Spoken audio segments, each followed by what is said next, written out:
First question is from Greg Hunter. Go ahead, Greg.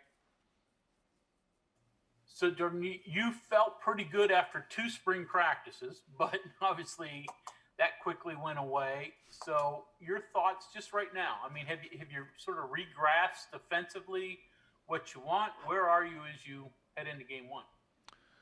I think for me, I look at this group and where it's unfortunate what happened with COVID and this reality we're living in is, but with having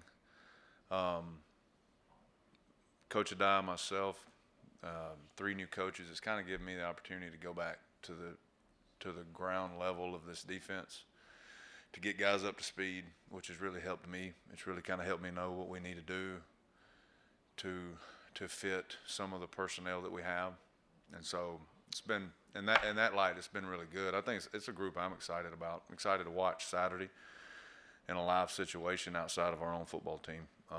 See what guys are ready to do. I know everybody likes to focus on the front, but we've got some really good young talent, I think, and some guys that are in the second year of being in this defensive system that I'm excited to watch play on Saturday. Next question will be from John Antonic. Go ahead, John. Two here.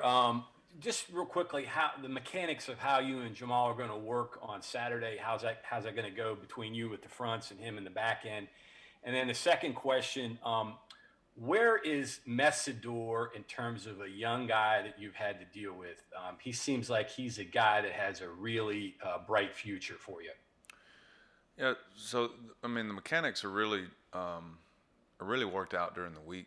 We're on the same page on what fits together and what we need to be in and package wise, and fronts that go with certain coverages, and so it's really just an open line of communication between both of us, into what we want to do, in that series, that play, and we know we have to do that, but most of that is worked out during the week. It's like, hey, this is what I like, and it goes with this, and all right, let's roll with it, and let's go. So I mean, that's been really good. We work together really well. Akeem Messidor is a young man that I know you guys that have seen some practice clips. He stands out for his age, and has got a ton to learn. But he'll be a guy that has got an extremely bright future, I think, and he doesn't mind working, and he's a lot of fun to coach, and he'll be exciting to watch over the next few years, and hopefully this year. But I mean, there's a lot he's got to learn. There's a lot he's got to improve on from fall camp into the first couple of games. It'll be different for him. I mean, every college game to a true freshman is, and so they feel comfortable at practice, and then when it gets to actual live reps, it'll change, and he'll have to adjust again, which I know he will.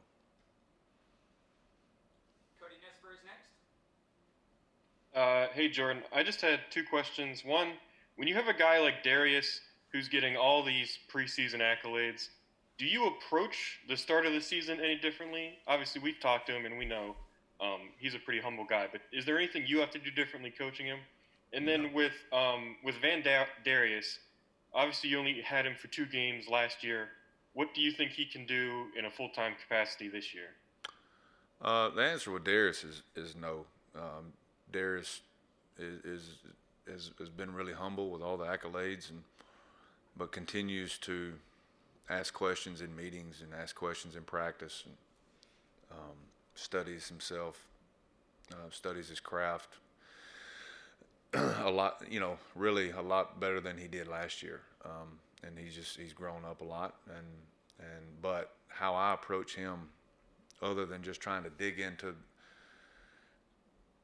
fundamentally what he needs to improve on to get him to where he wants to go, I haven't approached that any different than I did. What was that? What was the other question? What was the second part of that question? It was just with Van Darius. You only Deep. had him for 2 games last year. What can he do this year, you think? I think he can do a lot. I think we can use him in a lot of different ways, and I think he's he has improved a lot. He's worked extremely hard coming off his injury, and for his sake, I hope. I hope he's ready to go, and I know he wants to, and he's worked hard for that. And there's a lot of things that Van Darius can do, and we just got to get him in position to do them. So he's done a good job up to this point. Go ahead, Greg.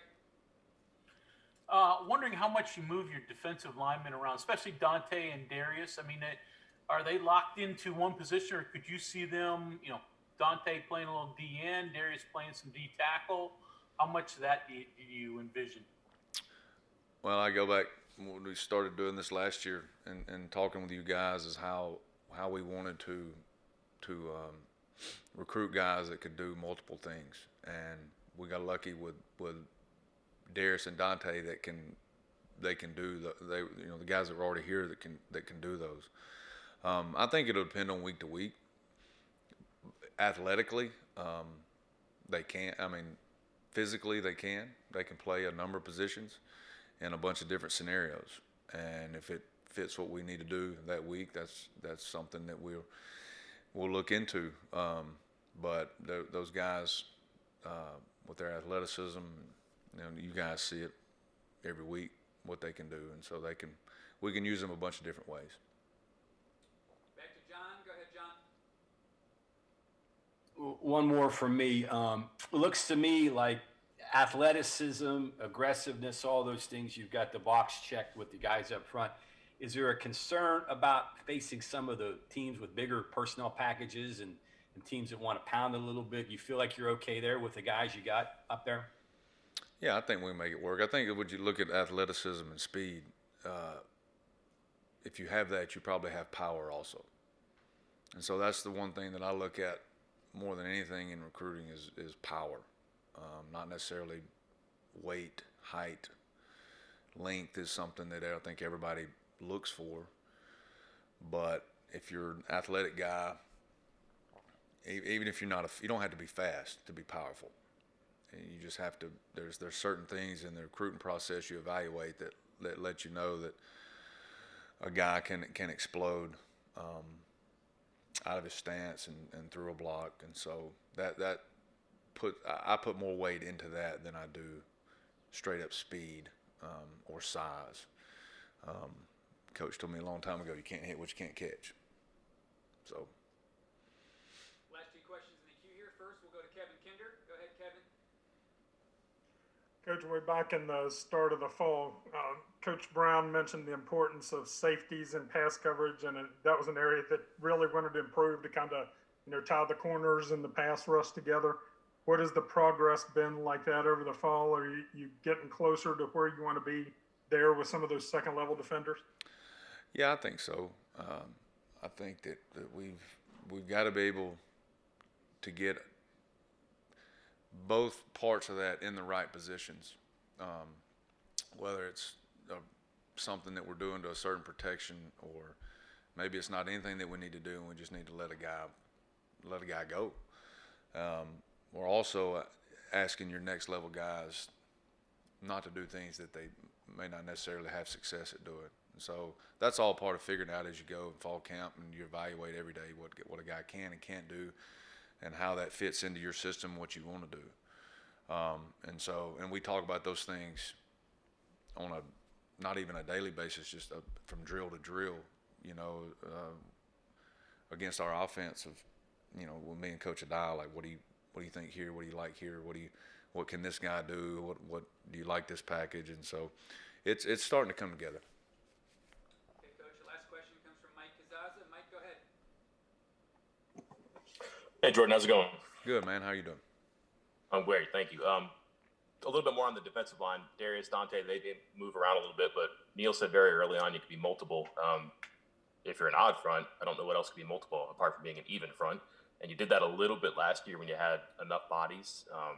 Not having ties, I don't know if that prevents you from that, but do you think that being even in the right situation, or maybe using a bandit that way, is that potentially something that you guys have or could grow into? Yeah, I think Van Darius definitely gives us that. And so we'll do a little bit of that. It's and some of those younger guys can bump out and play, some 5 technique. Dante can, and asking Dante to do what a bandit normally does is probably a little much, but that's more of a traditional 4 down front if we did that. But we can do a little bit of both.